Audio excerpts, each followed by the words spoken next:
Welcome back to the Honest Practice Blueprint. Today, we're diving into a topic that every RMT and clinic owner has to face sooner or later, raising your rates. Now, I get it.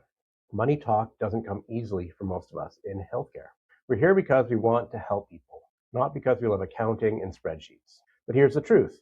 We don't talk about money. If we don't adjust our prices with inflation, we're quietly giving ourselves a pay cut. So in this episode, we're going to put price increase in context.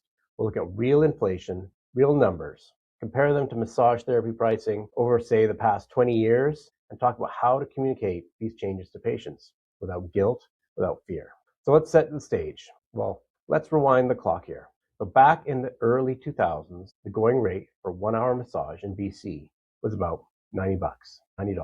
Now today, in most clinics, we're charging somewhere between $130, $140, some a bit less, some a bit more. And I know at first glance, that looks like a big jump.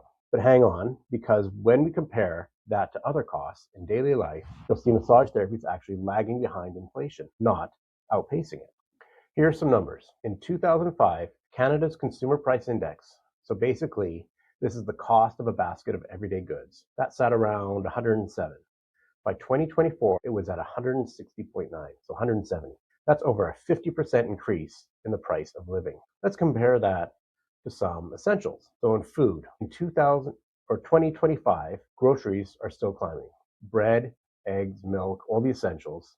But overall, food prices have gone up close to 80% over the last 20 years. And that they're forecast to rise another 3 to 5% in this year alone. So in 2005, gas was about 90 cents.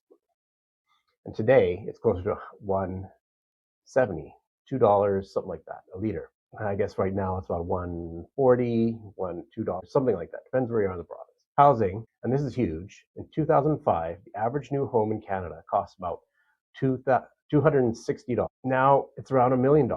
That's a 200 to 300% increase. So yes, the cost of massage has gone up about 50% in 20 years. Compared to groceries, fuel, and housing, we've actually been underpricing ourselves relative to the real world. Now, where do we fit in as RMTs? Here's the kicker.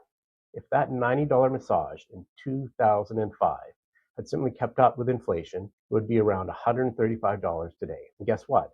That's right in line with what most RMTs are currently charging. When you raise rates, you're not being greedy, you're just keeping up with inflation. You're aligning your practice with the cost of living. So let's kind of look now at how we would communicate that to our patients. How do we do that? How do we communicate this to our patients? Let's keep it simple.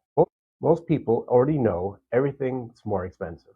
They see it in every week at the grocery store or at the gas pump. Here's a script that you can use. So starting in January, our fees will increase slightly to reflect rising costs. This helps us continue to offer safe, effective massage therapy in a supportive environment.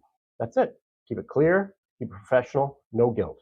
Patience, respect, transparency, right? So let's kind of shift our mindset with that. Like, I know a lot of RMTs feel uncomfortable charging more.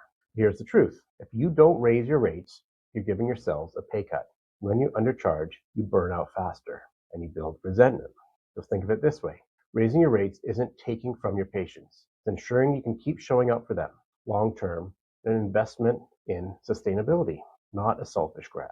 So the next time that you are wrestling with a price increase, remember, inflation is real, costs are real, and your value as an RMT is real. And thanks for listening to the Honest Practice Blueprint. If you found this helpful, please share it with other RMTs who are struggling with pricing decisions. And as always, keep building your practice with honesty and sustainability and care. Thanks. I'm Mike.